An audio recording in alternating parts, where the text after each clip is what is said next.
Really appreciate everybody being here today. My name's Jeffrey Hooper. I'm the Chief of Police for the City of Hutchinson. I'd like to recognize a couple people that are here. Interim City Manager Gary Meager and District Attorney Tom Stanton is here and present. He will be available as well. And I'd also like to introduce some of my staff that was instrumental in breaking this particular case. Captain Bryce Burley, who's in command of operations, Detective Lieutenant Dustin Lepp, Detective Sergeant Garrett Leslie, Patrol Sergeant Darren Truen, and police officers or patrol officers Taylor Grace and Manuel Luna. I'll be making a statement and then I will open it up for questions. Please understand that this is an ongoing investigation, so there'll be a lot of details that I will not be able to share with you today, but we will be as open and transparent as possible. When I came into the agency in 2018, shortly thereafter, within 3 weeks, we had a sexual assault that occurred in one of our parks here in the city of Hutchinson. And at that time, I was notified by my staff that that assault was related to a series of assaults that had been occurring in the city of Hutchinson since 2012. And at that time, I was also made aware that to that point, the police department had not released any details to the public. So on November 6th of 2018, I held a press conference and we released details in reference to those series of sexual assaults that were occurring in our community, mostly related to and designed to alert the public of potential dangers to our community and safety precautions that they could take should they encounter another incident that was similar. After that press conference, those sexual assaults ceased in our community. The Investigations Division, though, continued to work very diligently on those particular series of crimes, exhausting all leads and putting in countless hours to try to solve those particular cases.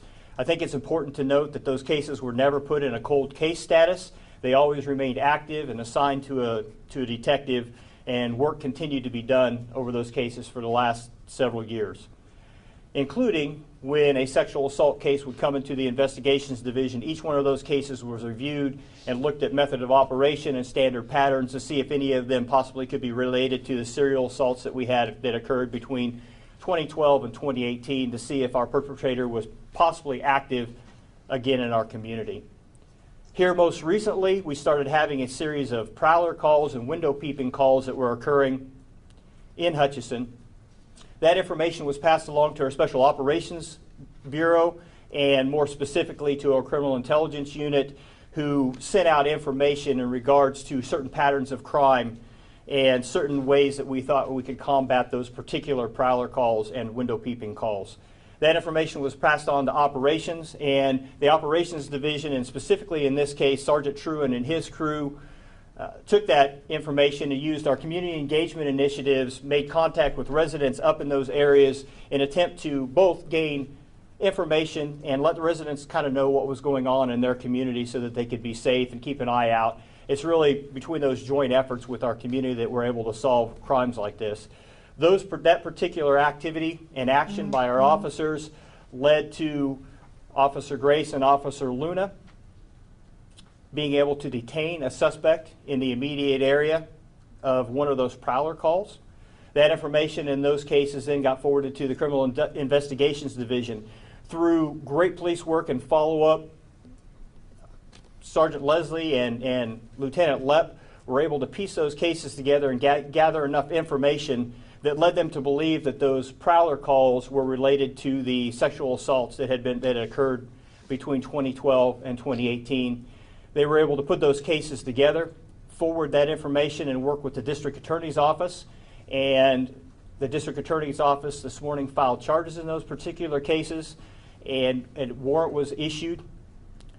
And this afternoon at about 2:30, we arrested a gentleman by the name of Todd Allen, who's a 51-year-old male who lives and resides here in Hutchinson, on multiple counts, clearing 17 cases, counts related to rape, kidnapping, aggravated indecent liberties with a child, aggravated sexual battery, and other charges, misdemeanor charges related to those prowler calls.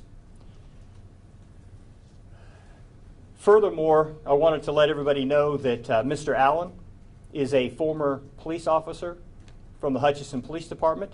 He was employed at the Hutchinson Police Department during the time of those sexual assaults that occurred between 2012 and 2018.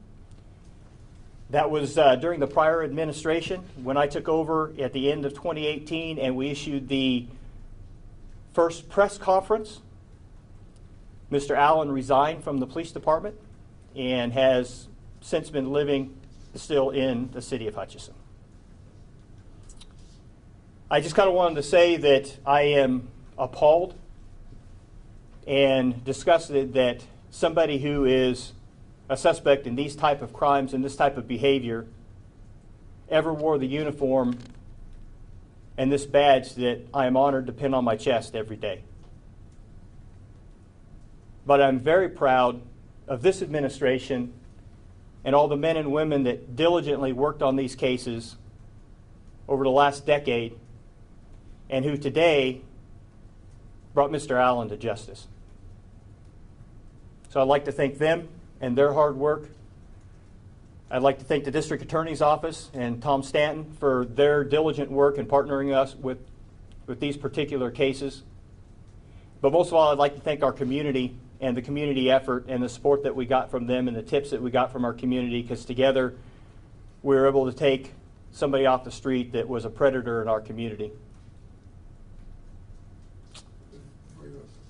You need to understand, at this point, all we have done is file a charging document.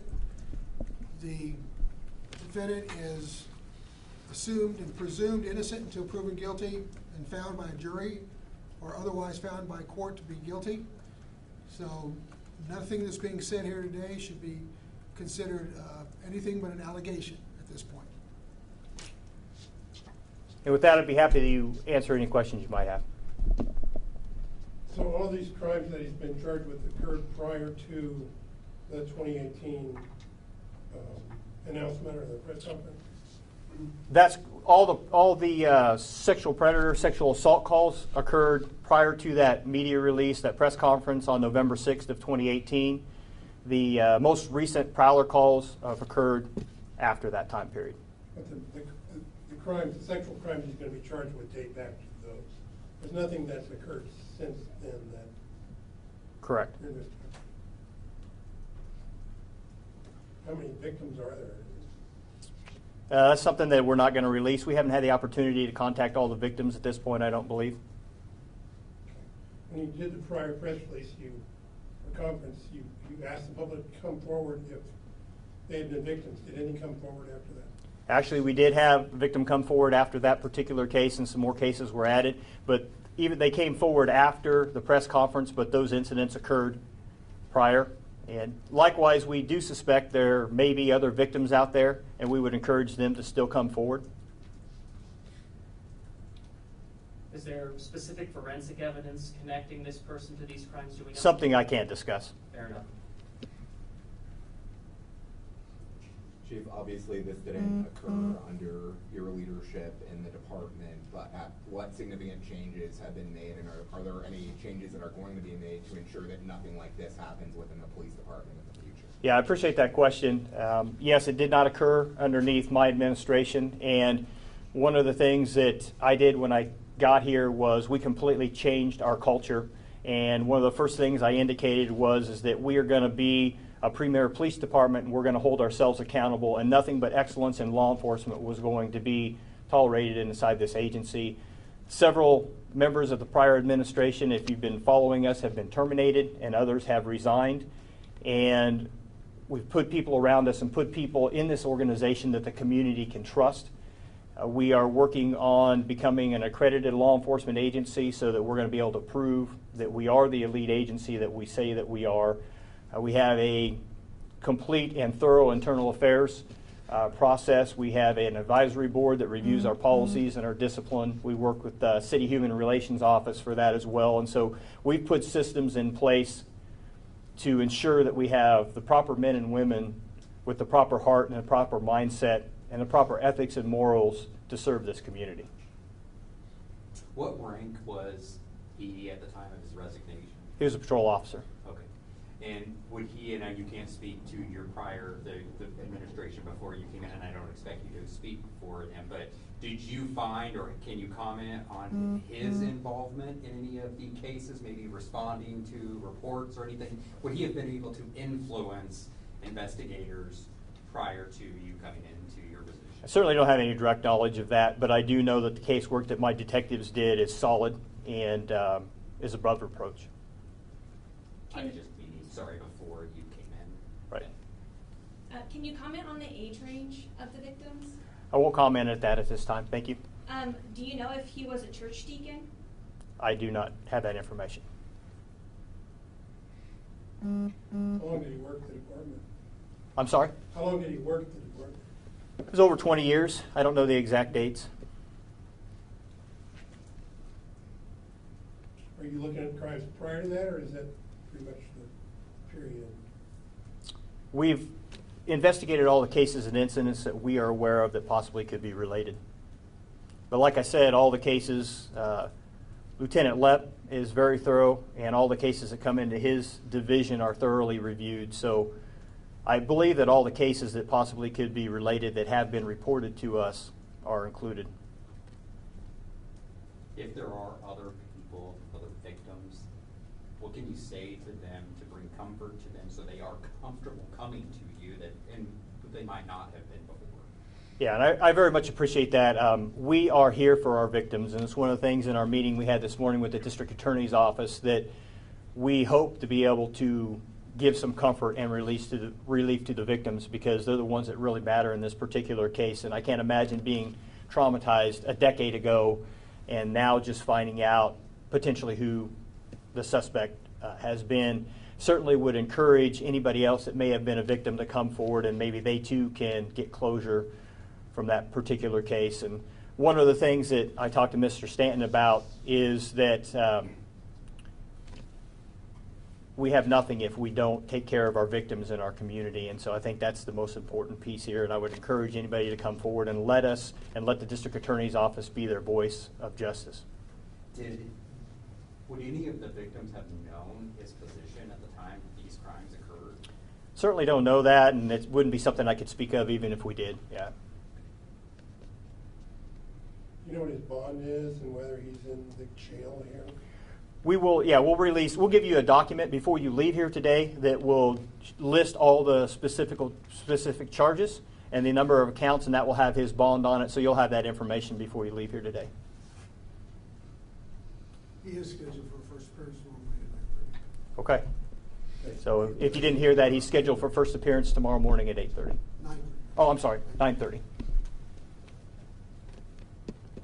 Anything else? Okay, very much appreciate everybody being here today, and thank you very much.